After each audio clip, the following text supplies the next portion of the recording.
I almost started just now by saying good evening. Good morning. How are you today? I hope you've been well. If we haven't met, my name is Eleanna. I'm a makeup artist here on YouTube, and today I wanted to do an evening look inspired by autumn colors, which puts me in a bit of a pickle because it's 8 a.m. and I gotta be somewhere. So I'm gonna go to my thing looking like nightlife on a Thursday morning. Okay, let's get started. It always feels a little weird talking about my foundations and everything that I apply because it's always the same ones because I've just found something that works for me. But if you're new here, I'm using the ESTEE LAUDER Double Wear Stay in Place makeup. I have oily skin. Actually, for the most part, at the moment, I've just got sort of oily skin. This has been working really well, especially with my skincare that I've been doing. I do recommend this foundation if you do have oily skin and you're not particularly a fan of absolute full coverage, because I found that a lot of people with oily skin aren't a fan of absolutely full coverage. It's very heavy, it looks like mud after a couple of hours, and you prefer to look as natural and healthy as possible. But yeah, I do recommend this foundation in particular. And it is a medium to buildable coverage, which I like the best out of all the foundation consistencies, because it makes it a very versatile product. Because in the daytime, if you're somebody who doesn't like to wear a lot of makeup, especially to work or to school or whatever, one layer of this, you're good to go. In the nighttime, you can double layer it, and it is more full coverage for the evening. So I really appreciate medium to buildable coverage foundations, and this one is it. My concealer is still the NARS Soft Matte Complete Concealer, and I don't think it will ever change. Unless, of course, my skin gets from, borderline oily to extremely normal, in which case I'll probably opt for something liquid. Or maybe the older I get, I'll start appreciating, glowy, dewy makeup. That feels weird saying it out loud, but, shit happens. So if you haven't seen any of my other videos, I don't apply, I guess I've applied a lot of it now. In the morning, I just feel redder than normal. But I don't apply too much concealer, I don't think. There was a trend going around in 2016, I was about to say 2010, around 2016 to 2020, where there was a huge triangle thing going under the eyes. That never suited me. I found that caked up more than anything, and because I was oily, I looked like a fry pan. So I just apply it to the high points of my cheekbones and to the innermost part of my under eyes, and I sort of blend it out in between that, covering any redness in the path. Now, obviously at nighttime, I do a little more coverage, and I do this because lighting is different. I did a video, it was one of my first videos about color theory, and at the end of that video, I discuss different hues of light and how your makeup will look in all that light. And you can get away with doing specific things at nighttime that you can't get away with doing in the day because daylight sucks. And you'll see powders, you'll see, blotchiness, you'll see everything. You'll see when you wear extra layers of foundation in the daytime, your worst enemy. But at night, you can get away with it. And because the lights are usually dim, nobody knows. So this is probably the extent of the concealer that I apply. While this is a matte concealer, and the consistency is more of a cream or a putty, it is the most blendable, spreadable, evenly layered concealer that I've ever used. Liquids have this blotchy attitude to them, and you have to keep applying more on top of what you've already applied in order to get an even blend. That's just my opinion. It could be because I'm pale as shit, and it's difficult enough to get an even blend. And to set everything, my Mercier Translucent Loose Setting Powder. One of these days, I'm going to have my products memorized. I pour a little bit into the lid with this, and I go in with as light of a hand as I can and as little product as I can under the eye. But I do blot under the eye, a little bit over the eye, and then with any excess kind of brush it out into the surrounding parts of my face. I find that this creates less of that muddy effect later if your face is super oily like mine used to be. When you focus it on specific points and just kind of brush it out, it lessens that chance of mud. Alright, because powdering my face is so interesting, I've decided to cut that out. For my bronzer is the NARS Laguna bronzer in matte. I've liked it for so long, it's been such a good product for me, but it does feel a bit orange now, which is annoying because we just had summer.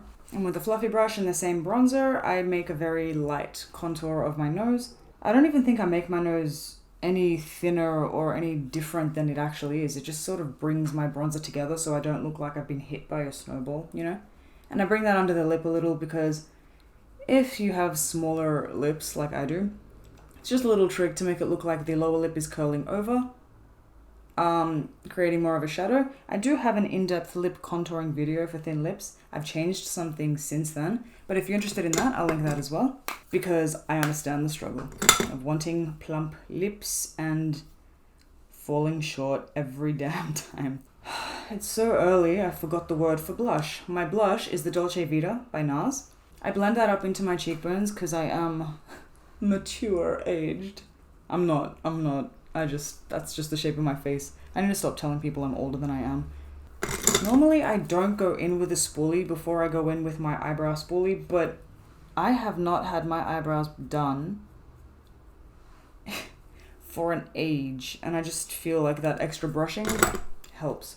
Alright, my eyebrows are done. They're not even, they are janky. We will get them fixed, hopefully this coming week, because we have a wedding to go to. We don't want to look trash. For my eyes, I'm going to be using a mixture of palettes that I haven't used in a while here. I've been using my nude palette like forever. 2 of these palettes are nude. I'm going to use some colors from the Too Faced Semi-Sweet Chocolate palette, the Naked Urban Decay Original palette, which unfortunately is no longer active, and the Naked Urban Decay Naked Heat palette. I only really want 1 or 2 colors from each palette. This palette was very loved, and I'm going to go in with peanut butter. So this orange color right here, when you layer it, it is such a beautiful color. And I'm going to take my fluffy brush by Zoeva, which it's my biggest, fluffiest brush that I have. And I'm going to brush that across from the crease up. If you're like me and have semi-hooded eyes, this isn't going to look the same as if you don't. If you don't, it might look more extreme. But if you have a semi-hooded eye, if you don't do it up to the brow, you're not going to see it. So while this is more of a transition color, we do want to see it through what else we're going to be doing. So you can apply as much as you wish. And I think I'm actually going to bring it out a little as well, because I do want it looking like a halo around the darker parts of the eyeshadow. And I don't know what it is about this palette. It's so buttery. So it blends like a dream. It's not like the Too Faced Born This Way Naked, whatever it was palette, nudes palette, natural nudes, where you have to be very cautious with how much you apply and blend it for days. This one blends like butter. With my pencil brush, I'm going to use Truffled, which is this color here, and I'm going to create that outer V shape. It's not going to be too dramatic because it's more of a warm brown, not a dark brown, like a medium warm brown instead of a dark brown. This one I am going to bring up a little higher than I normally bring my V's, and when I blend it, when I blend it, I do not mind blending it into the orange. I am going to apply more of that other color later, peanut butter. And I think, yes, I might add a little bit to the inside as well, just for something a little different. Now, ordinarily, this is more of a halo eye. So it is, yeah, it definitely has elements of halo eye in it, in the sense that the center is going to be the pop. Should I zoom this in? What's up? Okay, once you feel good about how you've warmed that up, we move on. The next step is taking that same pencil brush and going in with Puddin.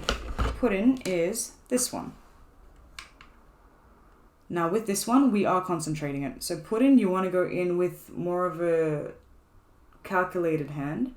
And to blend out this one, I am going to use the same pencil brush because I do want it closer to the eye. And with that same color pudding and the same brush, a couple dabs into that inner corner just to bring everything together, following the curves of your eye as best as you can. I did not do this, you see, which is why I'm telling you, learn from my mistakes. So once I've created that depth with that, I go back in with my fluffy brush, which I've misplaced somehow. Oh, here it is. And without actually touching that inner V and this inner V here that we've made, just on the top here, with a light hand and small circles, blending out that edge so it blends seamlessly into the orange. And I just want to see what that does if I add more peanut butter. So with that fluffy brush by Zoeva and a light hand, I go on top with a swipe of peanut butter. Listen, it's early. Sometimes I say things and I forget that I say them, and I've said them twice. If this whole video is just me repeating things like an essay from high school, I'm sorry. For the halo portion of this eye, I'm going in with Half Baked from the Urban Decay Naked palette. Now, this color is also in the Urban Decay Naked 2 palette, but I do not have that here. And I've repurchased my Mario Badescu spray, so we're going to use that to wet a flat brush, a flat applicator brush, because this color applies best with a damp brush. And I'm loading that product like you wouldn't believe on this brush, and boom. Ah, so pretty. I feel like I've done a look like this before, but I can't remember, so we're going with it. Now, if you don't have a hooded eye, just on the ball of the eye, you're good to go. If you do have a hooded eye or a semi-hooded eye, you need to bring that baby up, or else you won't see it. So I don't bring it too much higher because I do want that orange to be seen. I also have my eyes very relaxed normally. I don't walk around with like big eyeball eyes. I tend to have really relaxed eyes. So it is visible when I do it. But I'm going to have to advise you to do your own discretion, to use your own discretion here, because you know your eyes better than I do. All I can do is advise things that could work for you. So I only bring that a little bit higher. Just a hint that something's going on. And if people want to stare at me long enough for me to blink, that's on them. And because it does things like this where it ripples, take the fluffy brush from before, no additional product, and just sort of blot and dab around it to blend everything together. Any additional product will make it a harsh blend and you're going to lose a lot of the gold. So just be careful with that one. I like to keep that center looking as rounded as possible. Up to you. Again, you know your eye shape better than I do. Yeah, I'm going to keep going in with peanut butter because this is a layered look, and because it's an autumn look, I do want that color to come through. So every time I blend, I am going to lightly add more of peanut butter on top. Because it's also a lighter color than the brown, you're not going to lose the brown. Alright, so for under the eye, I'm using the Naked Heat palette by Urban Decay and the color En Fuego, which is my favorite color of this palette. So I'm using the same pencil brush that I was using before with Truffled, going into En Fuego a lot. I love this color. Now, I apply a lot of this color. I love it, so don't be shy. But also, I've mentioned it before, I'm somebody that doesn't shy away from buffing out a lot of color under my eyes. I'm going to take the same fluffy brush from before, wipe off majority of that excess, and just buff out a little bit that red. I will say, my eye color kills this vibe completely. You know how you want what you can't have? If I had brown eyes, I would be living. I said Truffled before when I meant to say Puddin. So with Puddin, this darker brown, and an angled brush. I should really be doing this after I apply liner, but I'm not gonna. I'm gonna do it now. Under here, on the outside part of the lower lash line. Just to make it darker. Now before when I said I wasn't gonna add black, this is where I might. Under here, because the brown and the red, like, they blend so easily into each other. It might look a little darker in the mirror, but not on camera. So later when I add liner, I may add some black, which there is one in this palette. I don't have to get out another palette. Cool. For a liner, KVD Tattoo Liner in Trooper. And you can do whatever kind of liner you want. You know that I'm going to do a wing. Okay, so from the center of the eye, or a little bit after the center of the eye, is when I don't know if you can see it, but it's when I bring up that liner to meet the line up here, which is at the end of that crease. Because that is the only way, unfortunately, that we can see our eyeliner with hooded eyes. Only the smallest bit of liner on this inner part. I don't like to apply liner on the inner part. I'm going to connect it as well here, by the way. I don't know if you can see it. There's always a dip because I have to bring that hood up, so just connect that all together. Yeah, I don't like to bring it too far into the inner corner of my eye because it makes my eyes feel closer together, and that's what I'm trying to avoid with the winged liner. But I'm going to be wearing lashes. I bought lashes. I'm going to be wearing lashes today, so let me just fix this a little bit. With my Aqua Resist color pencil, which I'm going to pretend that I didn't take a second to read that before I said it, line the inner water lines. I don't know why I said it like that, but line them. The bottom one I brought just a halfway, but the top one is the whole way across. And this is where I'm going to take that black. So Licorice from the Semi-Sweet Chocolate palette, this one. I had to point to it like you don't know what black is. And that angle brush from before. Actually, I might take a smaller angle brush. And I'm just going to connect that outer line with the lower lash line. I'm not going to blend this too far out because I want to see that red. This is just to bring it all together. With my highlight brush, which is just a smaller pencil brush that I highlight with, and the color Ounce in the Naked Heat palette, because it's a warm, pale-ish color with a bit of hint of gold undertones in it. I go in onto the brow bone, and I'm going to do a little bit here in the inner corner, not bringing it up, but bringing it down into the red, because, I mean, we've got darkness on top of the lid. We don't want to blend light into it. We want to blend underneath, because we still want to open that eye, but we don't want to mess it up, I guess. And then down the nose, and then above the lip a little bit, which I'm going to use my finger. I wish I could tell you that took like 2 minutes, but it did not. Okay, with my Smoky Eye Mascara, is that what it's called?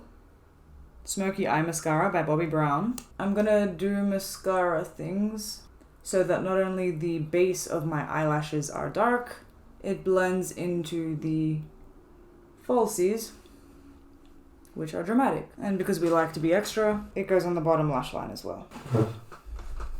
Oh, that looks so much better. Okay, with just a spot of my Frank Body lip balm, because I'm going in with a liquid lip today, and it means two things: crusty ass lips, and I won't be able to apply lip balm later. I'm also going to use the Too Faced matte liquid lip, and it'll create like an ombre. So I apply Stila on the outside of the upper and lower lip, and I don't know, purse your lips to blend that out nicely. And then with the melted one, this one's called Holy Chic, I go in to the middle. This is a much paler color, but you know, dimensions and stuff. Final steps, baby. Okay, Charlotte Tilbury's Airbrush Flawless Setting Spray. And to seal everything together, like I always do, I go back in with my setting powder and my setting powder brush, and I do exactly what you're supposed to do with setting powder to hold everything together, to make sure that it stays matte, and this will last all day. Well, this is the look. Very autumn, very evening. Definitely not morning. I hope I was able to teach you something cool or inspire you to do something a little more extreme. If you'd like to follow me on Instagram or on Pinterest, I'm going to put my tag below and also in my description, as well as everything that I've used. Thanks for watching this look. If you enjoyed it, please leave it a like, and if you'd like to see more, consider subscribing. I gotta go now. Cutting it really close, but I'll see you in the next one. Bye.